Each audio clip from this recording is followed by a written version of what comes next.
Hi, my name's Drew, and today this little guy is going to be walking you through this little guy. We're going to start right up front here, and we're going to go over the loading and unloading procedure. So what we have up front here is, of course, your coupler slide latch, your tow chains, and your 7-way receptacle. So this is going to be your locked position. This is going to be your unlocked position. This is going to be our starting position when we do go to load the camper up. So from there, we are going to raise the electric tongue jack 3 inches above our ball. Of course, we center our ball underneath the coupler, lower that jack back down on top. Once fully seated, we go ahead and slide this all the way forward. What we are looking for is we have 2 little vampire teeth on either side of that slide latch. It is just our goal to make sure that those are fully engaged, resting flush there on the frame. So with that completely locked in, we can go ahead and run the jack all the way up into its resting position. From there, we're going to go ahead and take our tow chains. We are going to go ahead and cross those underneath the coupler, like so. It is state law in Texas that, again, they do need to be crossed underneath the coupler, and also that they cannot make contact with the pavement at any given time. So kind of skate that fine line of having enough room to make your turns left or right, but not so much room that these may make contact with the pavement. Riding right next to those tow chains is going to be your emergency breakaway cable here. This is a very important safety feature. This is essentially a ripcord to the electric brakes. If these other tow components were to fail, it's going to go ahead and pull this cord out, essentially fully locking up these electrical brakes. Now, it is very important that we do have a third or separate connection point on those on the receiver, for this. So whether that's going to be a quick link, carabiner, or whatever, we do want to make sure that that is riding separate. Also, 7-way plug here. This is going to give you full function to your tow vehicle's braking system, charging system, as well as your marker lights and tail lights. This is going to plug, of course, into that corresponding receptacle on the bumper of the vehicle. Now, hopping right up here to your Lippert Smart Jack. Other than a few features that are outlined here on the side of the jack, it's going to operate as a standard electric tongue jack. So those smart features are going to be a hitch height recall as well as an auto retract. Activating those and setting them up, again, is outlined here on the sticker. Now, again, apart from that, it is going to run as a standard tongue jack. It has a halo light here on the underside. Not only is it going to light your way here if you are doing any of that unhooking after dark, but also going to give you a point of reference again if you are backing to the unit at dark. Other than that, arrows to directionalize the unit, up for up, down for down, very simple. We have a cover here. If we go ahead and remove that, that's going to expose a 3/4 inch drive nut. That's going to be your manual option. If you have some sort of power loss situation, you can of course still load or unload the unit. You're going to use this included crank handle to do so. You're going to go ahead and line that up. Of course, from here you can go ahead and either raise that jack up or down. Moving on back here to your diamond plate propane and battery cover here. Has 2 latches here on either side, so just make sure that you undo those. If we go ahead and take a look here in this compartment, we have a standard 20-pound propane tank there. Same variant you're going to find on any gas grill, open and close valve on the top. Very easy to have it serviced on the road. Held in place with a tension band. So if we look here on the backside of that bracket, you see a wing nut and a bolt. Of course, tighten it down to keep that tank in place. Again, should easily pull out of there for service. Beside that, we have a brand new Group 24 Interstate B-Cycle battery. This does carry some maintenance with it. It is a lead acid battery. So what that means for you is 2 or 3 times a year, we're going to go ahead and pull these vent panels up. We're going to see a clear marked water level. And it is just our goal to maintain that water level using only distilled water. So keep that in mind. Very important that we only use distilled water. Also, a little further back here, you're going to see your battery disconnect switch. What that switch is utilized for is going to be isolating that battery from the 12-volt system. With any 12-volt system, you're going to see nominal or phantom draws throughout that system.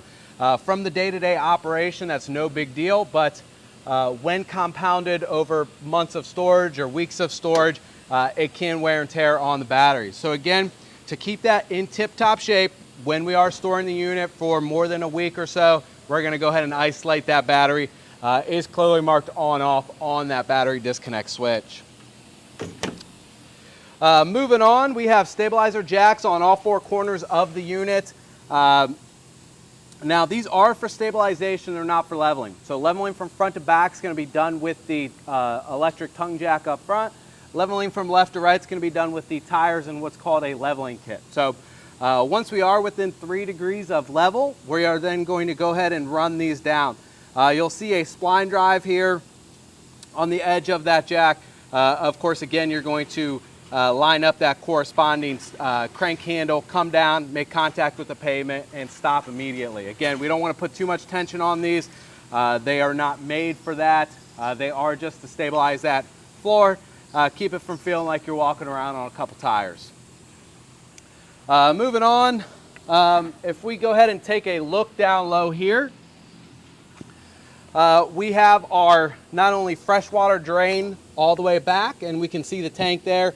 That's what we're going to utilize, of course, when we go ahead and drain that tank. Manufacturer recommends that anytime the unit is going to be in storage for more than 7 days, that we do go ahead and purge all the water from the system. So first off, if that tank's been in use, we're going to go ahead and drain that. Once we've drained that, we also have our low point drains here in that very similar location. Those low point drains are going to drain everything in between water source and fixture. So we're going to go ahead and open those up as well. So once we've done that, we're almost there. The last thing we need to do is go ahead and drain the water heater, again, if we are going to be storing the unit for more than 7 days. So manufacturer of the water heater has some pretty explicit instructions on how we do things, and we're going to want to make sure we follow those. So of course, if the water heater's been in use, give it ample time to cool down. At the very least, 2 or 3 hours. They do hold that temperature very well. So at least a couple hours. Once we're fairly certain of the temperature, we are going to go ahead and depressurize the unit. So to do that, we're going to make sure that we have no new water flowing into the unit overall. So if we are running on a potable water, make sure we go ahead and power down that 12-volt water pump. If we're running on a city water connection, we're just going to physically turn that valve on. So with no new water flowing into the unit overall, we're then going to use the hot side of any fixture within the unit. So whether that's going to be the outside shower a little further down on the body, or we're going to walk into the kitchen sink on the inside and physically open up that hot side of the valve. So once we've done that, we're going to see a little bit of water come from the actual fixture.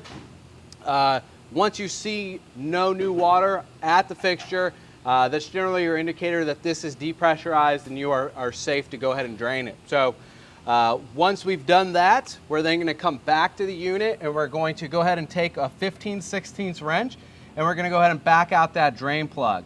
Now that is a nylon drain plug there. It is very important that we maintain a nylon drain plug with the unit. Not only would it immediately void your warranty with Atwood Dometic, but it's what they would refer to as a secondary safety feature. So if this high pressure relief valve were to fail and the unit continued to gain pressure, it's eventually going to overcome those threads and spit that drain plug out like a cork. So it is very important, again, that we keep that a nylon drain plug. Generally, you're probably going to have to source that from an RV dealer, but I know us as a dealership generally stock those parts. So maybe not a bad idea to carry a spare with the unit if you do find yourself maybe apt to maybe stripping or rounding off that drain plug. So not only that, the manufacturer does also recommend that you do go ahead and prime the water heater before returning it back into service, or pump 6 gallons of water into the unit before heating that water. So what you would do is, of course, replace the drain plug here. We are going to then introduce water into the unit overall. So exact opposite of what we did before. If we are, again, running off that potable water, we're going to flip on that 12-volt water pump. If we are using city water connection, we're going to go ahead and physically turn that valve on. So with water rushing into the unit overall, we're again going to utilize that hot side of any fixture. We're going to turn that on. We're going to see something slightly different this time though. So that we're going to actually see a lot more water come from the unit. but that flow of that water is going to be very interrupted or very spitty. What it's doing is it is displacing the air within the unit and replacing it with water. It takes about 5 minutes or less for that to happen. Once that flow normalizes at the fixture, that is your indicator that you can go ahead and start heating your water. Now this is a dual source water heater. It's going to run not only on 110 volt electricity, but it will also run with propane and 12 volt direct spark ignition. Both of those switches are going to be on the inside, and you can utilize both sources. So utilizing both sources is going to give you that highest recharge rate. Generally looking at about 17 gallons per hour utilizing both sources. Standalone propane with 12 volt direct spark ignition is going to run in at about 15 gallons per hour. And lastly, that 110 volt electric heating element is going to be 11 gallons per hour. So they vary in efficiency, but generally you'll use those sources either as the need presents itself or as the sources present themselves. So you know, use that as necessary. So here in Central Texas, it is very important that we do protect our appliances from the intrusion of mud daubers and flying insects.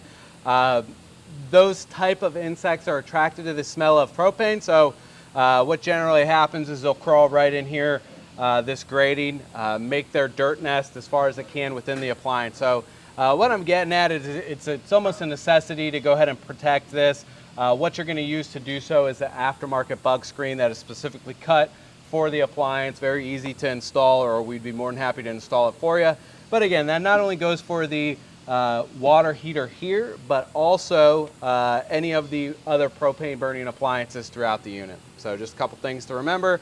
When opening and closing this, you can see this latch here transitions through the door. Once you see that, you just give it a pull and go ahead and rotate it, and that's going to go ahead and keep that door closed. Talked a little bit about these water connections here previously when we were talking about the water heater. What we have here on the left is going to be that tank fill or that potable water fill. What you're going to do with that is you're going to take your drinking water hose, you're going to stick it right in that orifice, you're going to fill it up till it overflows or until you're satisfied. Once you are satisfied with that, again, just a reminder, this is not naturally pressurized. We do need to use that 12 volt water pump again to pressurize that system. That switch is again going to be on the inside, and we're going to get to that cluster of switches again when we go to the inside. To the right of that, we have your city water connection. This is going to be what you use in the capacity of an RV park or anytime you have full-time access to running water. Now water pressure becomes very important when we're utilizing city water connection. As you can see, this specific manufacturer recommends a max 50 psi water pressure. So what we've done is we've included a water pressure regulator with the unit. This runs in between 40 and 50 psi. Should be more than acceptable for this unit. You're going to go ahead and take your water pressure regulator. You're going to hook that directly onto the water source, the spigot, whatever. You're going to hook that directly on. Then we're going to go ahead and take the spigot side of your hose, of course, hook that onto the water pressure regulator. And lastly, we're going to make our connection here by rotating that trailer connection. Right below that, we have your cable inlet or satellite inlet. That's just a standard RG6 cable fitting that's going to pass through to the designated TV areas of the camper. It's going to allow you to either feed an aftermarket satellite package or a park cable service, again, within the unit. Moving on, we have your dumps here. Now these are clearly marked or color coded, gray for gray water. That's going to be anything that comes from the sink or the shower, or your black water here, which is going to be your toilet waste or body waste. So it's very important that we again operate these correctly. These two valves should never be opened at the same time. You're going to want to avoid any cross-contamination or backfeeding issues like so. And especially with this black water tank, we want to keep the contents of that tank in as wet or flowing condition as we can. So what that means for you is that this black valve is going to remain in the closed position during use. Even when you are hooked up to full-time septic, we are only going to dump that when the indicator on the inside tells us it's full or we're changing location, so whichever comes first. So again, let that moisture build up within the tank. We want that toilet paper and that solid body waste to evacuate that tank very easily when we go ahead and pull this valve. We again are trying to avoid any compounding of that stuff. So When opening these valves, this black water tank is going to be a 6-inch pull towards the front of the camper. This gray water tank is going to be a 6-inch pull towards you. A common scenario is people like to go ahead and dump their black water tank first. Then they'll, of course, close that valve when they're done. Then they're going to come over here to the gray water. They're going to open that up, allow that gray water to rinse any shared plumbing as well as your sewage hose on the way out. Now your sewage hose is going to connect the very same way this cap comes off. If we go ahead and take a look here, you have 4 keyholes on this particular cover, and then you have 4 studs there on the tube. We're just going to put this in the halfway position, give it a 1/4 turn. That's going to lock it on. And then again, we're ready for service. Again, I can't stress anymore that even when you are hooked up to full-time septic, keep this black water valve in the closed position, allow that moisture to build up within the tank. Tires and lug nuts here. Now, these lug nuts have been torqued to 100 foot-pounds here in our shop, and every manufacturer recommends a retorque procedure. That's going to be outlined here on this sticker. And the intervals that little guy is telling you is going to be 10, 25, and 50 miles.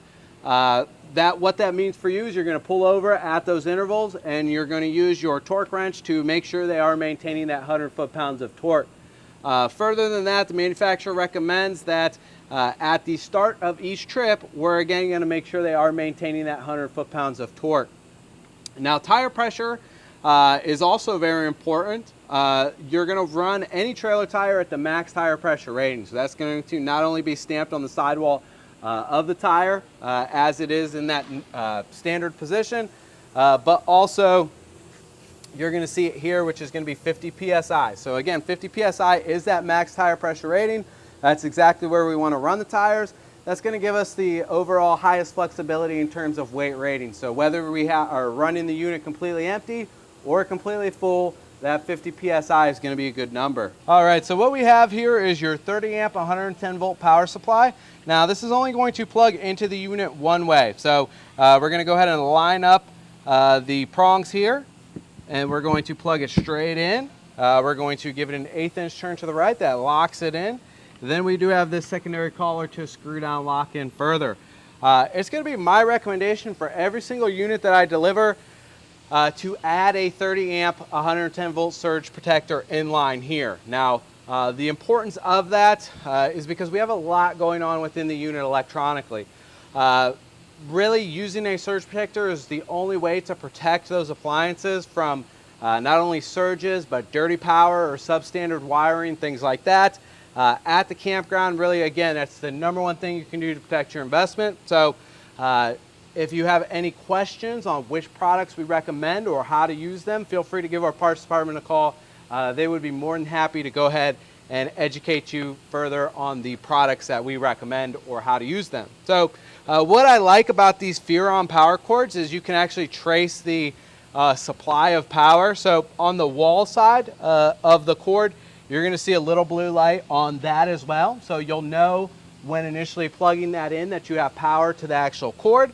And then once we make our connection here into the trailer, the blue light here on the door comes on. That just is just telling you that you have power all the way into the unit. Nothing earth-shattering, but it is nice to kind of have that indicator. Feel free to use a 30 to 15 amp reducer with the unit. We do include one with the unit, a little puck style reducer. Keep in mind that that is meant for low draw appliances, pre-cooling the refrigerator, things like that. Not something that you're going to want to reliably run the air conditioner on. So hopping up here to your refrigerator panel, I'm just going to turn this light off so I'm not looking directly in it. For your reference, switch for this light is right there on the fixture. So again, bouncing back to the refrigerator here, this is a 3-way refrigerator going to run on 110 volt electricity as well as propane gas as well as 12 volt. So when we're looking at this, it doesn't carry much maintenance from this location. What you're going to do is you're going to remove that cover a couple times a year, give it a visual inspection, make sure nothing's gotten in, make sure everything looks good. Generally, as long as if there's nothing staring you in the face, no frayed wires, cracked lines, anything like that, it's going to operate as designed. So Other than that, it is very important to make sure, again, we're not having any intrusion issues with mud daubers and flying insects, things like that. You are, again, going to use the specifically cut bug screens for the appliance and go ahead and protect that from the intrusion of mud daubers and flying insects. Now, we already have this bottom vent removed. If we're going to go ahead and remove either of them, they both operate the same. We're going to go ahead and rotate these latches here, and from there we can go ahead and just pull it off. Now, when replacing the vent, we're just going to line up the tabs, kind of fit everything, make sure everything's sitting nice and flush. We go ahead and rotate those to lock them on. Go ahead and give it a pull. That's going to tell you that it is locked on. I always go back again and make sure that it is fully locked on. These kind of have a reputation of blowing off going down the road, generally from user error. So just keep that in mind. Moving on, we have your outside shower here. This is going to give you access to full-time running water, access to hot and cold water. Nice little self-contained unit that this will all feed back there up within the unit. Now, this does have a hard on-off on the actual fixture. What that means for you is that, or what I've seen happen is, since people don't constantly see water flowing from this sprayer all the time, they forget that they have these valves on here. What they do is they load this up, and as you can see in that stored position, that on-off handle is directed towards the door. I have seen where this will inadvertently get turned on and it will dump water here onto the inside. So just be aware, go ahead and make sure you turn these valves off. Even go ahead and give this a second check, make sure that it is actually not on before stowing it away. We have your large pass-through storage compartment here. Of course, is lighted. That switch to turn that light on and off is going to be there on the other side. And then if we dip down low here, we're going to go ahead and take a look at your spare tire. That is mounted in between the frame rails, and it just uses a couple studs and nuts to accomplish that. So make sure, again, before going out on the road, kind of get your tool set or whatever ready. Make sure you have a lug wrench to not only accommodate changing a tire, but also a jack. So keep that in mind, that the unit does not carry a lug wrench or a jack. When it does come to changing a tire, we're going to put our jack directly on the axle as close to the tire as we can without it interfering in our work. And of course, make sure again that that jack is going to raise the unit high enough to accomplish that. Also here in this location, we have a sewage hose storage. That is of course just a tube storage that is separate from the rest of the unit. Keeps you from having to store your dirty sewage hose with some of your other stuff. Here on the rear, nothing too crazy, of course. We do have a receiver back here designed for either a bike rack, cargo rack, whatever. Keep in mind that 150-pound max capacity here on the sticker, so we're going to want to make sure we don't exceed that. Coming around here, again, we're just going to poke our heads here in the storage compartment, get eyes here on that switch. Again, easily marked on-off toggle switch, nothing too crazy there. We have your Dometic furnace here. Now this is a propane burning appliance, again with that 12-volt direct spark ignition and 12-volt blower motor. This is controlled on the thermostat. From here, again, not really what we would consider a serviceable unit, but not to sound like a broken record or anything, but we are going to need to go ahead and protect this from mud daubers and flying insects. And again, we're going to use those store-bought aftermarket screens to go ahead and accomplish that. Dropping down low here, we have your a secondary propane supply that's going to tap right into the tank up front. That's going to be used for propane appliances, and it utilizes that quick connect style fitting. So we're going to slide the collar back here. We're going to insert the male end fully. Once fully inserted, it's going to lock in. Coming out here now, they have a secondary TV area for the unit here. Now, keep in mind that the TV in the back room here is a 12-volt TV. However, they do not give you a 12-volt receptacle to power that TV specifically. So if you want to use a TV out here on the porch, it has to be a 110-volt TV. and you can go ahead and source this mount from Little Guy, or we can go ahead and help you with that. But it does need to have the corresponding mount to, again, work in this location. So the idea being is you take that secondary TV, you're going to slide it here on the top of the mount, and then of course you have a couple 110 volt outlets there, and they do have a couple USBs in between them, which is a nice feature. And then here we have a pass-through cable connection. We saw the inlet of those services there on the other side. These are going to be the outlet. And then we also have an HDMI, which is going to connect you to the DVD player here on the inside. So a nice option, nice feature. Just make sure that it is utilized correctly with that secondary TV. Speakers, we're going to get to the operation of those there on the inside. This specific porch light is also controlled, switched on the inside. Moving on, our step, our lighted step here, that just folds in and out. Again, the light control for the step and the handle, that's all going to be on the inside. We're going to get to that again when we make our way to the inside. Just about covers it here on the exterior of the unit. We're going to go hop on the inside and take a look at those features. Here on the inside of the camper, we got quite a bit going on right here inside the entry door. Starting down low, we're going to talk about your fire extinguisher. Now, of course, this is a very important piece of safety equipment. With all of our safety equipment within this unit, it's very important we test every single time we take the unit out. In this scenario, we're going to push this green test tab down. If that springs back, that means we have life in the unit or pressure within the unit. It could be ready to use in an emergency. Now, if that stays depressed, it's time to go ahead and replace the unit. Just pull it out, recycle it, and get a new one.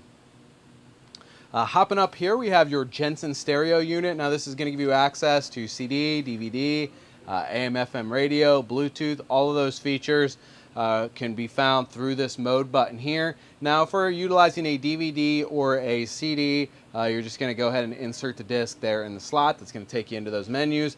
Other than that, I find most people can generally work themselves around these kind of simplified head unit style multimedia center. So with that being said, now this will send that DVD to that back TV, or again, if you make that HDMI connection here on the outside, you can go ahead and utilize this for that as well.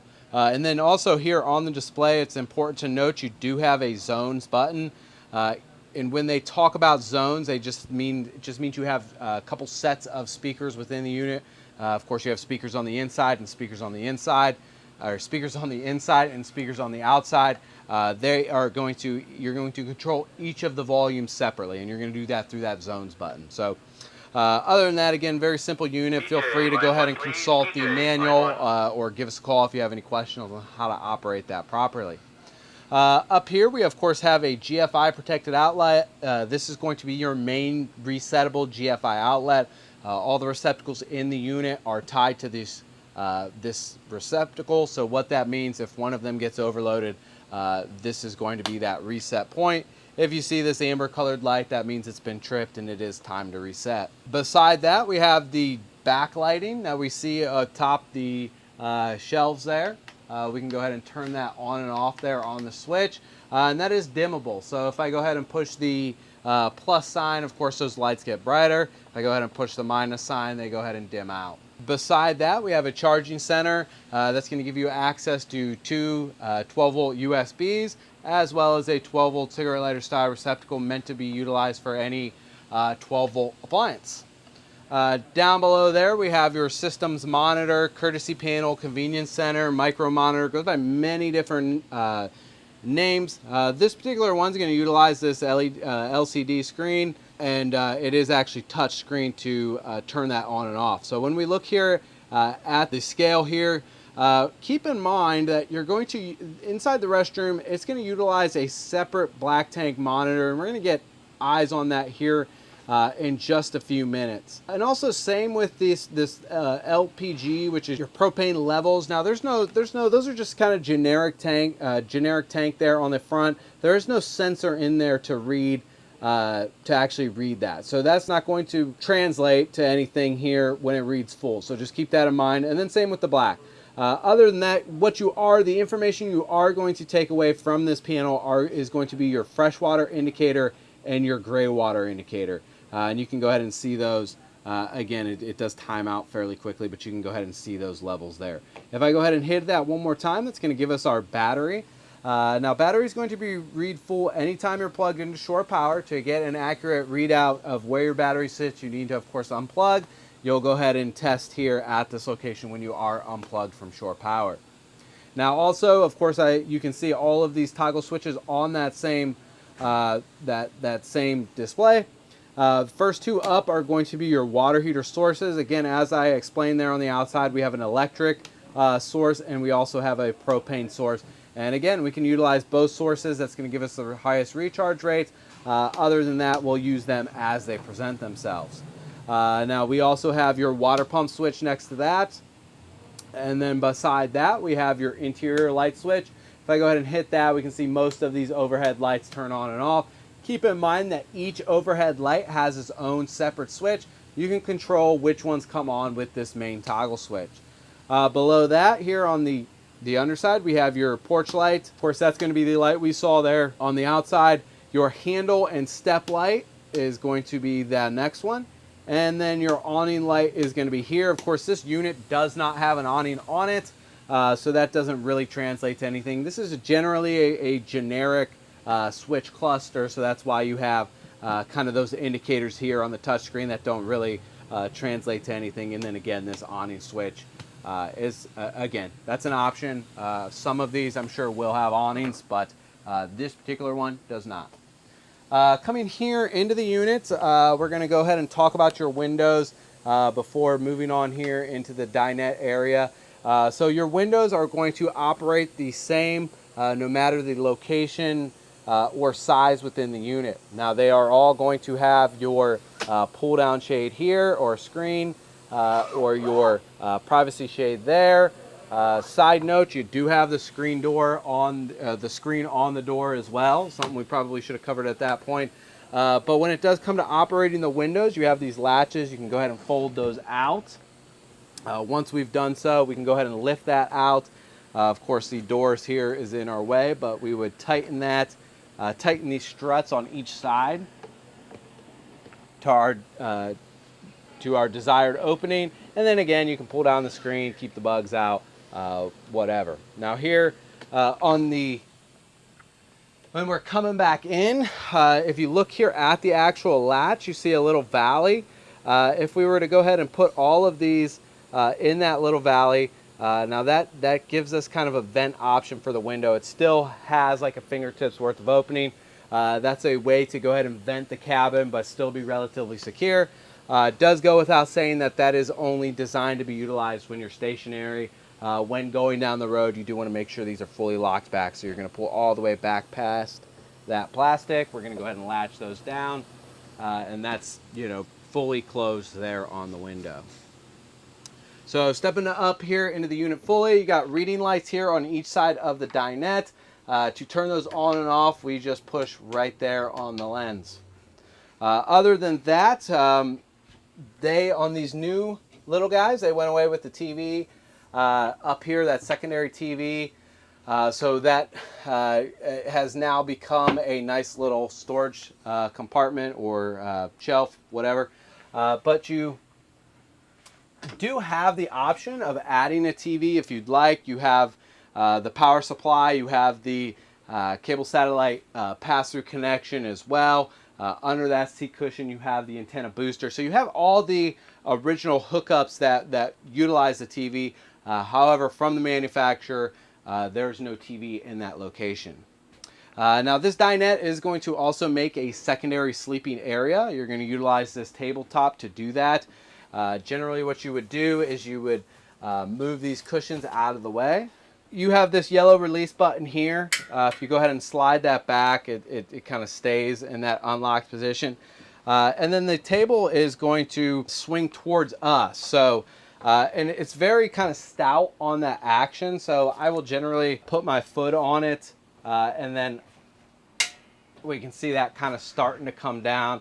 And you really got to almost bring it out into the common area for that to come down. So once we've done that, we're going to go ahead and make sure that that is collapsing here onto these ledges that we have on either side of the actual dinette seats. From there, we go ahead and take your cushions, of course, line those out. We do the same on the other side.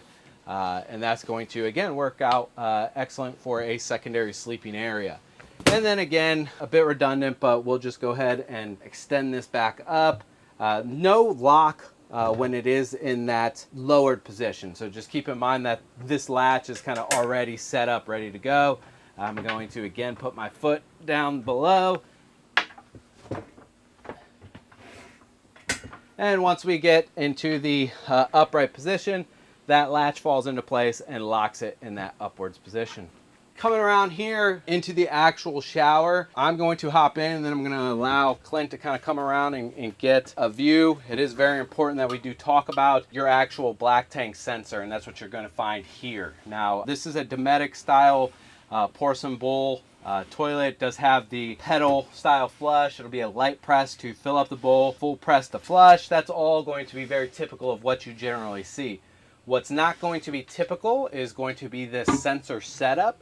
Now what you do is, of course, I'm going to remove the lens and you're going to see that it runs on 2 AA batteries. Now, if you look real closely, and I very well doubt this is going to show up on film, but you have a couple labels there on the actual motherboard of the unit. This is a 3-way switch. Of course, all the way towards me is going to be off. And then if I hit it one more time, that's going to be the testing position. That's just making sure that your batteries are good, everything is working properly. And then if I go all the way towards the wall, that's actually reading. And you probably make the habit of checking this maybe a couple times a day or something like that. I probably wouldn't leave it on all the time. But if we go ahead and put that, into the test position, say, you can see how things kind of line up, which of course, if it's almost full, you're going to see that indicator there, and if it's all the way full, you see that indicator there. If your batteries are getting low, of course, you have a separate indicator there in the middle. And then, of course, we're going to turn it off. Here in the shower, of course, not much more that really separates this from any other RV or camper shower.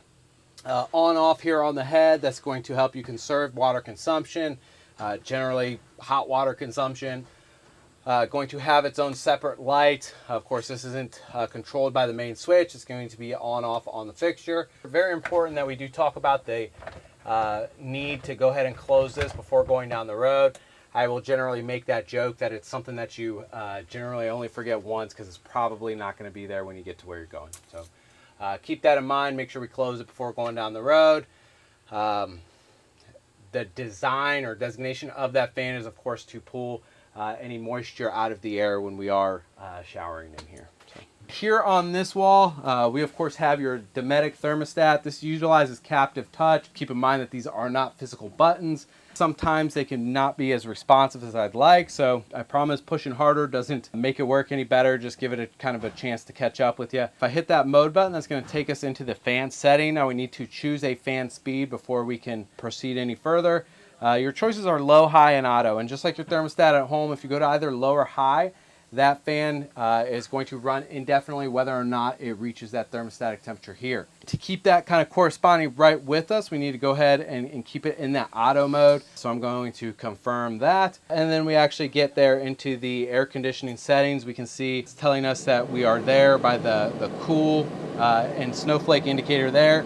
Our fan speed is here in this middle margin. That's going to say that it's in autos, and we have the thermostat set to 55 degrees. Of course, we can change that temperature here, run that up or down with these arrows. Now, if I hit that one more time, that's going to go ahead and take us into that furnace mode.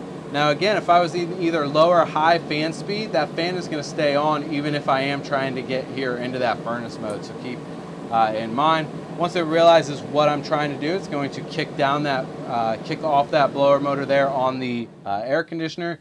It's going to kick on that furnace.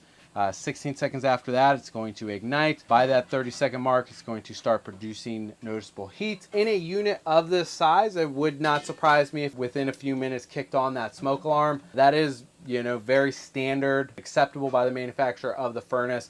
As it continues to run, that efficiency rating is going to go way up, and of course it should not set off that smoke alarm within that 15 minutes of operation. And then we have your solar charge controller up here. This is generally just a visual readout of what's going on, or the brains of the solar setup. So this is going to intake energy as necessary. Of course, once your battery bank is full, it's going to not take any more in. It's going to give you a voltage reading like we see. It's going to let you know how many amps you're taking in via solar, you know, things like that. So it is, again, just a information center for you, but behind the scenes is acting like the brains to that solar setup. And then above that, we have a 9-volt smoke alarm, same variant you're going to generally find at home. Runs on a 9-volt battery. It's going to let you know when it needs to be replaced. My recommendation is keep a spare battery with you in the event that this does start indicating in the middle of the night. Moving on, here we have your 3-way refrigerator, as explained there on the outside. Runs on 12-volt electricity, runs on AC voltage, also will run on propane gas. On-off switch here. Once we do that, it kind of goes through a little boot up. You'll see all the lights turn on. And then it's going to go ahead and default to the last safe setting. So in the on position, which was gas, so this middle button is going to switch from whichever source you're currently on into DC. So it's going to take you into that 12-volt mode. This switch is going to take you from whatever mode you're in to the gas mode. Your kind of default mode is going to be auto AC. When you are in auto or AC, if you were to go ahead and interrupt power at that point, it's going to automatically start trying to light on gas. There is no automatic switch over to DC. Because these ammonia absorption refrigerators are slightly limited on that DC, it is very kind of inefficient, very power hungry on that DC option. Really kind of do your homework before operating this, going down the road utilizing DC. It is kind of, you know, infamous, I should say, for leaving people stranded and things like that. So just kind of use a bit of caution or educate yourself before going down the road in that DC option. Other than that, here on the inside, of course, nothing too crazy, very much indicative of a dorm style mini fridge, fold down ice box there. Again, kind of very, very straightforward stuff. The cabinetry here on this side, they utilize these lock buttons there for this cabinet and the cabinet underneath the bed. Now these do have to be fully closed for you to actually get that to lock. So make sure you're putting a little inward pressure and you're locking it like so. Down below here we have your fuse panel breaker box and converter all built into one unit. Here on the right side, they're going to utilize replaceable automotive blade style fuses. Of course, again, going to be my recommendation to pick up a variety pack of fuses, keep them with the unit in the event that you need to, you know, change one of those out there in the wild. Now, this is going to indicate to you, this is a WIFCO converter. This is going to indicate to you which fuses burn out by a little red LED indicator next to each one of those fuses. So they make it very easy for you to go ahead and change on the fly. On the left side, we have those light switch style resettable breakers, same variant you're going to find in your breaker box at home. Of course, those are resettable. If one of them chooses to trip, you just go ahead and flip it down and then up. And then beside that, we have your carbon monoxide propane leak detector. This is going to be a 12-volt appliance, so there is no battery to change, but it does have a test button on there. It is very important that we do go ahead and test that every single time we take the unit out. Same with our fire extinguisher, our smoke alarm, and our propane detector there. Coming here into the bed area of the unit, not too terribly much we need to cover here. We do have those same style reading lights that we saw up front. We're going to push those. You know, of course, outlets, things like that are going to be generally the same that we've seen throughout. But we have, again, a separate zone of speakers. A 12-volt TV back here. Again, this is kind of usual suspect stuff. There's not really much for me to explain. This TV does utilize that mount that we saw, that corresponding mount that we saw there on the outside. But again, keep in mind, this is a 12-volt TV. There is no realistic 12-volt power plug there on the outside, so you would need to either find a USB driven plug or driven cord to allow this TV to work, or go ahead and utilize a 110-volt TV there on the outside. You know, here again, really nothing that I need to go really in depth about. This is kind of all standard stuff. Standard run-of-the-mill microwave here, turntable style microwave. Again, nothing too crazy with that. You know, very straightforward stuff. We have your cooktop here. Now this cooktop locks in that upwards position. A lot of people forget that, and then they go ahead and try and close it. We do need to lift up for that to open and close. You're going to utilize a electric igniter there. So the idea being, we turn this to light, we hold that in till we see the flame there at the burner. Very straightforward stuff. Sink, again, we're kind of running into the kind of usual suspects. You get a couple options there when it comes to sprayers, things like that. Again, your light here is going to operate just like the rest of the lights there within the camper. You have that slider switch. This one is not on that main switch again, so you're going to have to turn this one on off separately. Now this ceiling light again operates the very same, but this one is on that switch, so you can really, you know, have this one off, or whichever, you know, choose which ones come on and off with the switch. Last thing I think we have here on the interior is going to be your king jack antenna. Now this is a digital, an over-the-air digital antenna. We can directionalize it here, and this is going to rotate about 350 degrees, and then we have to come back the other way. Now you can see what we have here is going to be your signal indicator. So the more blue lights we see, the stronger signal we have. And then we have your attenuator here where we can turn that signal up or down. And then your on-off switch here. So what that's going to do is go ahead and turn that signal indicator off. Now, the idea being is you're going to go ahead and you're going to rotate this until you get a nice strong signal. You're then going to go to the television. You're going to do a channel search, and that is going to bring in your programming based on that channel search. Now, this antenna actually gets its power from the antenna booster, which can be found right here in this location. So it does have a little switch right next to that green light. If we were to go ahead and push that switch, that's actually going to cut power to the antenna. So just keep that in mind. Very kind of low draw, so that's up to you. A lot of people will just generally leave that booster on. But again, to actually cut power to the antenna, because what we're doing here is just turning that signal indicator off with this switch on the actual unit. To cut power to the antenna, you do need to turn it off there. I think that just about covers it here on the interior of the unit. We really hope you enjoyed the walkthrough here on the little guy.